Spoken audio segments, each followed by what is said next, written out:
आज कहानी उस शख्स की जिसे अपनी लाल बत्ती की सरकारी गाड़ी से ज़्यादा अपनी मारुति 800 प्यारी थी। आज कहानी जेएनयू में पढ़ने वाले उस लड़के की जो आईएएस अधिकारी बनता है, उसके बाद अपनी नौकरी छोड़ देता है, जनता दल यूनाइटेड में दाखिल होता है और उसके बाद बिहार की राजनीति में सक्रिय हो जाता है।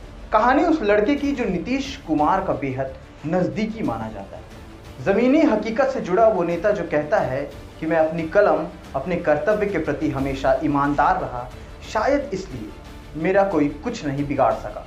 और जब ये शख्स बने तो देश के केंद्रीय इस्पात मंत्री के रूप में सामने आए। तो आज कहानी सुनाएंगे देश के केंद्रीय इस्पात मंत्री आरसीपी सिंह के बारे में। नमस्कार, मेरा नाम सीमांत है और आप भिलाई टाइम्स देखना शुरू कर चुके हैं। फर्ज करिए कि आप बाजार गए हों और आपके बगल में एक शख्स जो सादे सिंपल कपड़ों में भिंडी के भाव पूछ रहा हो और आप तब चौंक जाएं जब आपको पता चले कि वो आप ही के शहर का आईएएस अधिकारी है। चौंकना भी लाजमी है क्योंकि ट्रेंड ही ऐसा चला है। लोग चकाचौंध की दौड़ में इतना दौड़ रहे हैं कि वो कुछ ना कुछ कहीं ना कहीं सीखना भूल जाते हैं। लेकिन इन सारे भरम को तोड़ रहा था एक शख्स जो इस वक्त एक बड़े ओहदे पे है, एक मंत्री पद पे है, और आज इन्हीं की कहानी आपके सामने पेश है। आरसीपी सिंह, पूरा नाम रामचंद्र प्रसाद सिंह। 6 जुलाई 1958 को जन्मे आरसीपी सिंह मूल रूप से बिहार में नालंदा जिले के मुस्तफ़ापुर के रहने वाले हैं। शुरुआती पढ़ाई हुसैनपुर से की, फिर पटना साइंस कॉलेज से उन्होंने बीए इतिहास ऑनर्स की डिग्री हासिल की। 1984 में यूपीएससी की परीक्षा में कामयाबी पाई। आरसीपी सिंह की 2 बेटियां हैं। बड़ी बेटी लिपि सिंह 2016 बैच की आईपीएस अधिकारी हैं जो इस समय बिहार में तैनात हैं।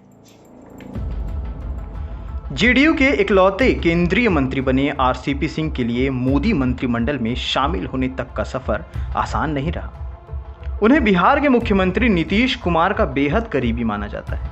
जेडीयू में तो इन्हें नीतीश के बाद नंबर 2 का नेता भी माना जाने लगा। कभी केंद्रीय मंत्री बेनी प्रसाद के निजी सचिव हुआ करते थे आरसीपी सिंह। अटल बिहारी वाजपेयी की सरकार में जब नीतीश कुमार रेल मंत्री बने तो 1998 में उन्होंने आरसीपी सिंह को अपना विशेष सचिव बनाया। तब से वो लगातार नीतीश कुमार के साथ रहे। दोनों के बीच विश्वास का संबंध इतना गहरा, जब नीतीश कुमार ने पार्टी के राष्ट्रीय अध्यक्ष का पद छोड़ा तो कमान आरसीपी सिंह को ही सौंप दी। भारतीय प्रशासनिक सेवा के यूपी कैडर के अधिकारी रहे आरसीपी सिंह ने 2010 में स्वैच्छिक सेवानिवृत्ति ले ली। सरकारी सेवा छोड़ने के बाद नीतीश कुमार ने उन्हें राज्यसभा में भेज दिया। एक प्रतिष्ठित अखबार के पत्रकार बताते हैं कि एक दफ़ा उनकी मुलाकात नोएडा के एक बाजार में हुई, जहां पर आरसीपी सिंह अपनी 2 बेटी लता और लिपि के साथ वहां पहुंचे थे। वो सब्जियां ले रहे थे। पत्रकार ने तंज कसते हुए यूं ही सवाल पूछ दिया कि आप इतने बड़े अधिकारी हैं और खुद सब्जी लेने आते हैं? तो मुस्कुराकर आरसीपी सिंह ने एक जवाब दिया। उन्होंने कहा कि ज़रूरी नहीं कि मेरे बच्चे भी आईएएस या आईपीएस बने, और अगर बने तो मैं चाहूँगा कि ये खुद सब्जियां लेने आए। उन्होंने ये भी कहा कि हम किसान परिवार से हैं और भविष्य में उनकी बेटियां भी किसानों का उतना ही सम्मान करें, और सामान बेचने वाले, बाज़ार में सब्जियां बेचने वाले सामान्य वर्ग के लोग अपने परिवार को पालने के लिए किस तरह से जी तोड़ मेहनत करते हैं, ये अगर वो बच्चे जानेंगे तो आने वाले समय में उनका जीवन और आसान होगा। जवाब पत्रकार महोदय को मिल चुका था, लेकिन थोड़ी ही दूर में फिर से एक सवाल उपज गया। वो आरसीपी सिंह की कार को देखकर था। दरअसल वहां पे खड़ी थी मारुति 800, जिसमें आरसीपी सिंह खुद चलाते हुए आए थे।